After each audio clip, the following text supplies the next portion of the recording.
বন্ধুরা, রাত্রেবেলা আমরা বেরিয়ে পড়লাম মন্দির দর্শনের উদ্দেশ্যে। দেখুন, রাত্রের আমরা হেঁটে হেঁটে চলেছি। কত সব মিষ্টির সমাহার, আপনারা তো যারা গেছেন জানেন।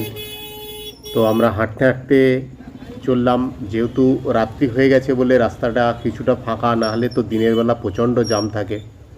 দেখুন, মন্দির প্রাঙ্গণে কিন্তু আমরা চলে এসেছি। আর মন্দিরের এখানে এখন প্রচুর পরিবর্তন হয়েছে।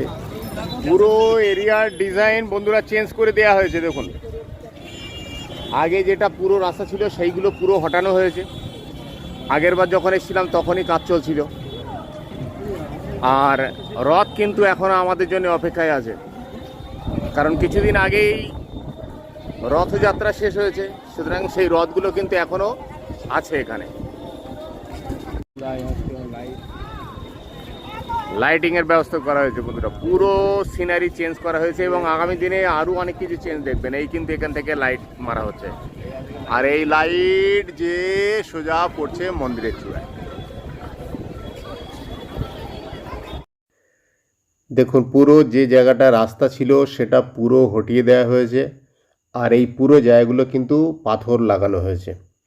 সুতরাং এখানে মানুষ সবাই বসে আছে, শুয়ে আছে, মানে বসা দাঁড়ানোর জন্য আর জায়গার কোনো অসুবিধা নেই, যেটা বিগত দিনে মানুষের দাঁড়ানো বসার জন্য জায়গা ছিল না। তো এখন প্রচুর জায়গা, মানুষ রাত্রিবেলা দেখুন সব বসে আছে, দারুণ পরিবেশ তৈরি হয়েছে। বন্ধুরা, আমরা একটা ভক্ত পেয়েছি, এই দেখুন।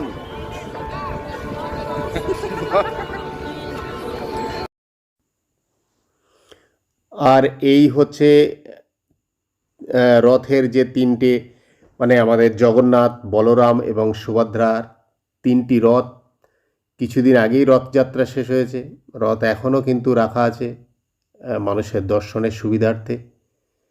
আর পুরো এই চত্বরটা অনেক বড় এরিয়া, দেখুন কত এরিয়া, কত মানুষ কিন্তু তারা বসে আছে এখানে।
এখানে একটা ছোট্ট রথ বন্ধুরা,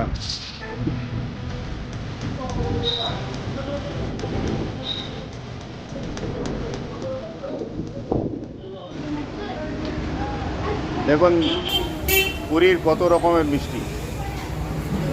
এটা ছানা আর ছানা বড়া, রসগোল্লা। প্রবেশ করলাম পুরীর মহাশ্মশানে। আর এদিকেই সমুদ্র, উত্তাল সমুদ্র, আর এ সাইডে সমস্ত যে পোড়ানোর ব্যবস্থা এই দিকগুলো আছে।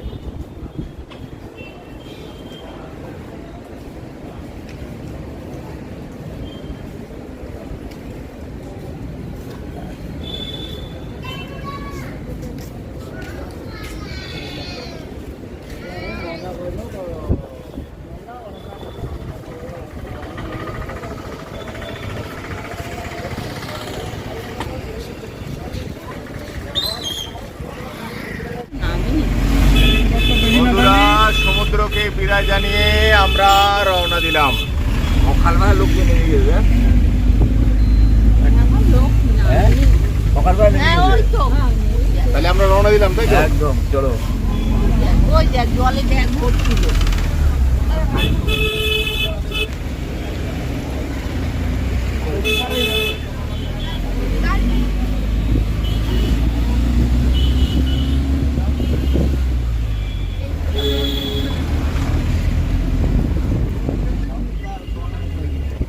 এই যে পুরী। বন্ধুরা, আজকে 26 জুলাই। আমরা পুরী হোটেল থেকে ছেড়ে স্টেশনে চলে এসেছি। আমাদের আজকে আবার সেই একই ধৌলি এক্সপ্রেস, বসে বসে যেতে হবে। 10:30 ট্রেন, তাই তো? 10:25, 10:25 ট্রেন। আচ্ছা, আর দেখুন এখন কিন্তু পুরী স্টেশনেও রিকনস্ট্রাকশন চলছে। এই দেখুন, সমস্ত রিকনস্ট্রাকশন চলছে, যার জন্য প্রচুর ভাঙচুর হয়েছে এবং নতুন ভাবে ডিজাইন বানানো হচ্ছে পুরী মেন যে স্টেশনের ফ্রন্ট সাইডটা। আগে তো একটা মন্দিরের ডিজাইন ছিল, এখন চেঞ্জ করা হচ্ছে। তো শুধু পুরী বলে কথা না, আমি এর আগেও দেখেছি অল ওভার ইন্ডিয়া জুড়ে কিন্তু প্রত্যেকটা বড় বড় স্টেশনের এরকমভাবে গেট আপ চেঞ্জ হচ্ছে। তো চলুন আমরা আস্তে আস্তে স্টেশনের দিকে এগোই। টেম্পোরারি টিকিট কাউন্টার সব চেঞ্জ করে দেওয়া হয়েছে এইদিকে। বাজে এখন 7:17, কিন্তু যেহেতু সকালে এখানে হোটেল চেক আউটের টাইম থাকে, তো আমাদের বাধ্য হয়েই বেরিয়ে আসতে হলো তার আগে। আমাদের সব রিফিউজি পার্টি প্রচুর ব্যাগপত্র নিয়ে বাংলাদেশ থেকেই আসছে।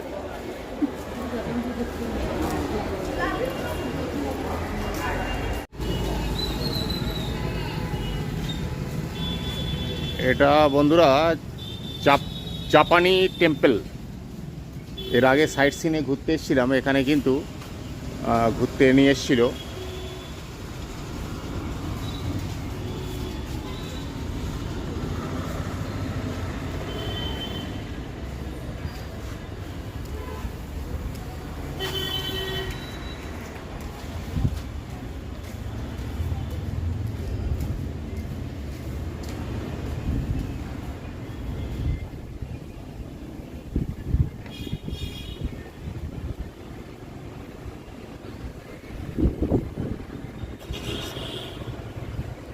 এটাকে বলা হয় জাপানি টেম্পল।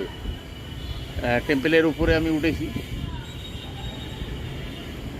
অনেক সময় সাইট সিন ঘোরার জন্য যখন নিয়ে আসে না, এখানে নিয়ে আসে। এর আগেও দেখেছি সাইট সিনে এখানে ঘুরতে নিয়ে এসেছিলো। এটা একদম আমাদের পুরী স্টেশনের একদম কাছে। আমাদের গাড়ির এখন অনেক দেরি আছে, যার জন্য আমরা একটু এদিক ওদিকে ফল টল নেওয়ার জন্য এসেছিলাম। তো একটুখানি এসেই দেখলাম যে এই জাপানি টেম্পলটা এখানেই।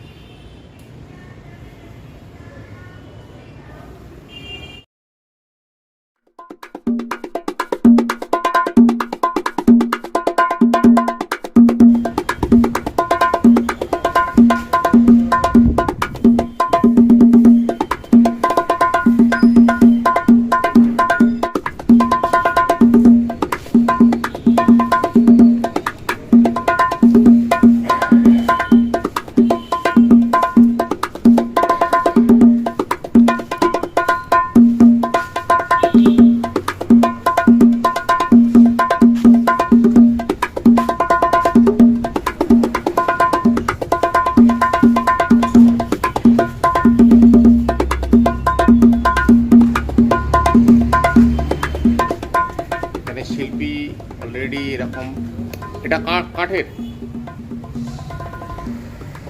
বন্ধু, এটা দেখুন, কাঠ দিয়ে কি সুন্দর কৃষ্ণ মূর্তি বানানো হচ্ছে। শিল্পী কিন্তু এইভাবে বানাচ্ছেন, পুরো তার সরঞ্জাম দিয়ে এইভাবে কিন্তু কাঠের কৃষ্ণ মূর্তি।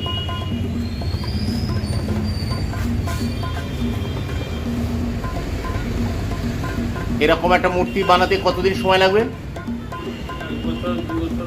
1-2 বছর সময় লেগে যাবে বন্ধু, 1-2 বছর সময় লেগে যাবে এরকম নিখুঁতভাবে এরকম একটা সুন্দর কাঠ দিয়ে মূর্তি বানানোর জন্য। বন্ধুরা, আমাদের ট্রেন কিন্তু দিয়ে দিয়েছে। আবার সেই ধৌলি এক্সপ্রেসে আমরা পুরী টু শালিমার ফিরব। বন্ধুরা, আবার সেই আমরা উঠে গেছি ধৌলি এক্সপ্রেস। এটা আজকে টাইম হচ্ছে 10:25। সবাই উঠে গেছে আমাদের সঙ্গে। কই ফের ডাল বিরিয়ানি কই? আচ্ছা, এই যে আমরা তৈরি করে নিয়ে এসেছিলাম নিজস্ব ডাল বিরিয়ানি।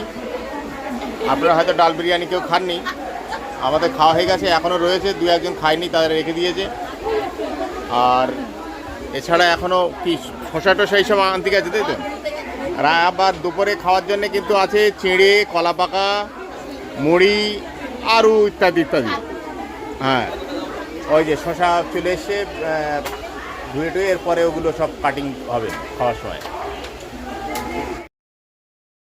তবে বন্ধুরা, আপনাদের জানিয়ে রাখি, এই ট্রেনের অভিজ্ঞতা কিন্তু একদমই আমাদের ভালো ছিল না। আমি কাউকেই পরামর্শ দেব না এই ট্রেনে ফেরার জন্য। যদি কলকাতা একদম সিটির উপরে কারুর বাড়ি হয় সেক্ষেত্রে তিনি ফিরতে পারেন, কিন্তু যাদের বাড়ি এখান থেকে আবার লোকাল ট্রেন ধরে ফিরতে হবে তারা একদমই এই ট্রেনটাকে কিন্তু আপনারা চুজ করবেন না, কারণ 3 ঘন্টার উপরে লেট ছিল। তো বাড়ি ফেরার জন্যে কিন্তু খুবই সমস্যার মধ্যে আমাদের তো শেষে বাড়ির থেকে গাড়ি পাঠিয়ে সেই গাড়ি করে আমরা গেছিলাম। সুতরাং আমি কাউকে কিন্তু রেকমেন্ড করব না এই গাড়িটার জন্য।